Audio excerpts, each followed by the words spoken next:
దివాళీ ముందు ధనత్రయోదశి వస్తుంది, ధన్తెరస్.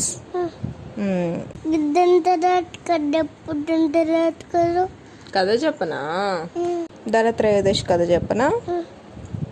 క్షీరసాగర మదనం ఉంటుంది కదా, పాల సముద్రాన్ని చిలుకుతారు కదా, పర్వతమను పాముతో ఇట్లా ఇట్లా చిలుకుతారు కదా.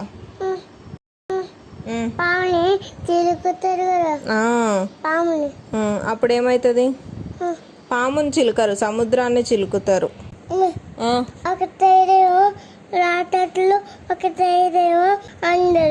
దేవతలు దేవతలు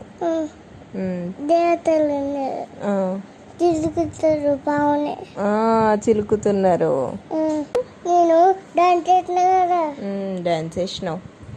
వినాయక చవితి అప్పుడు వినాయకుడి దగ్గర క్షీరసాగర మదనం థీమ్ చూసినావు.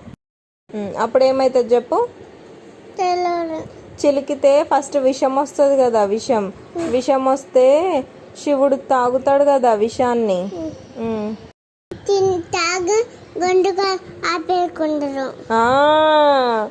గొంతు దగ్గర ఆపేసుకుంటాడు విషాన్ని. ఆపితే ఏమైతుంది?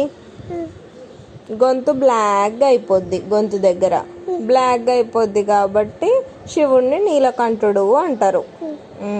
అట్లా క్షీరసాగర మదనం చేసినప్పుడు ధన్వంతరి అనే ఆయన వస్తాడు అమృతం పట్టుకొని. ఆయన్ని ఆయుర్వేదానికి హెడ్ లాగా ఉంటాడు. ఆయుర్వేదం అంటే ఏంది చెప్పు? తెలియదా?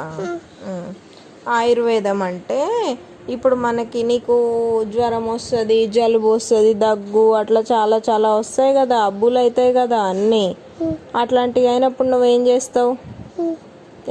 జ్వరం వచ్చినప్పుడు ఏం తాగుతావు? సిరప్ తాగుతావు. అట్లా ఇప్పుడు అంటే సిరప్స్ డ్రాప్స్ ఉన్నాయి, అప్పట్లో అవి ఉండేవి కావు. మూలికలు, చెట్ల రసాలు, వాటితో ఆయుర్వేదిక్ మెడిసిన్స్ తయారు చేసేటోళ్ళు. ఆయన తయారు చేసేవాడు ధన్వంతరి. అప్పుడు ఆయన గుర్తుగా ధనత్రయోదశి చేసుకుంటారు. ధనత్రయోదశి రోజు ఏం చేస్తారు అనుకున్నావు? అన్ని కొత్త వస్తువులు కొంటారు. మెయిన్గా గోల్డ్ సిల్వర్ ఐటమ్స్ కొనుక్కుంటారు.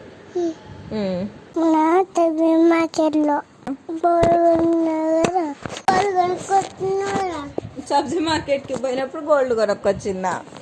సబ్జీ మార్కెట్లో కూరగాయలు కొనుక్కొస్తా, గోల్డ్ ఎందుకు కొనుక్కొస్తావు?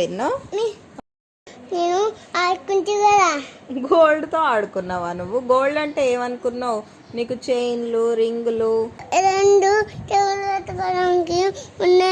నాకు చెవులకు పెట్టుకోవడానికి ఉన్నాయా? ఉన్నాయి. అయ్యేనా gold?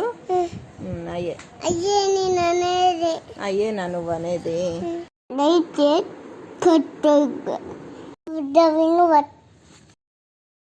Thank you for watching.